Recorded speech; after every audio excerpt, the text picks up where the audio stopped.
अस्सलाम वालेकुम दोस्तों, इस वक्त एहसन फारान में रियाज सऊदी अरब से तुसे को मुखातब बिस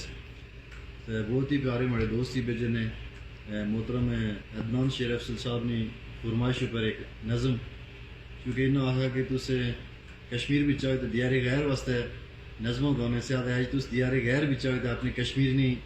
कोई खूबसूरती बयान करा, कोई गल कोई जी सो याद आनी हो बयान करा। जनाब तुसों ने अदनान साहब सादत करने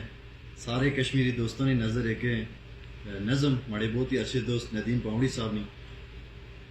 वो पिंडी वे या वे पशोर कराची वे या वे लोर तू कोला सोना कोई नहीं होर मड़िया कश्मीरा ओ मड़िया कश्मीरा ओ पिंडी वे या वे पशोर कराची वे या वे लोर तू कोला सोना कोई नहीं होर मड़िया कश्मीरा ओ मड़िया कश्मीरा ओ लंबे लंबे कस तकापा डिंग पड़िंगियां सड़कां ओ लंबे लंबे कस तकापा डिंग पड़िंगियां सड़कां सारा मुल्क लो लो होना पैनिया जदों चड़कां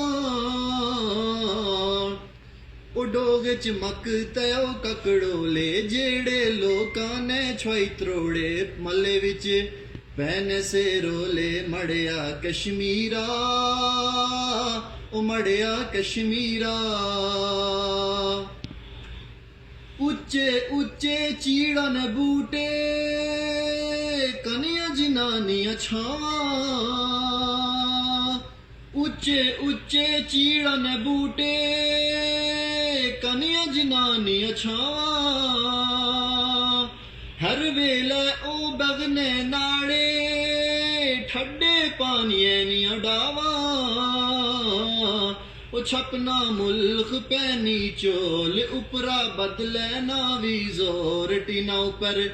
एनू ना शोर मड़िया कश्मीरा ओ मड़िया कश्मीरा ओ परदेसा विच दिल नहीं लगना दिमागे बिच तू रहना ही ओ परदेसा विच दिल नहीं लगना दिमागे बिच तू रहना ही सारा कम भुल्ली गैना याद जदों तू ऐना ही अपने वतने कोला दूर परदेस बिच होया मजबूर साड़े पैरां पैनी डोर मड़िया कश्मीरा मड़िया कश्मीरा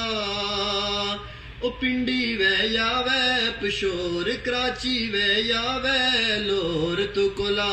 सोना कोई नहीं होर मड़िया कश्मीरा ओ मड़िया कश्मीरा ओ मड़िया कश्मीरा।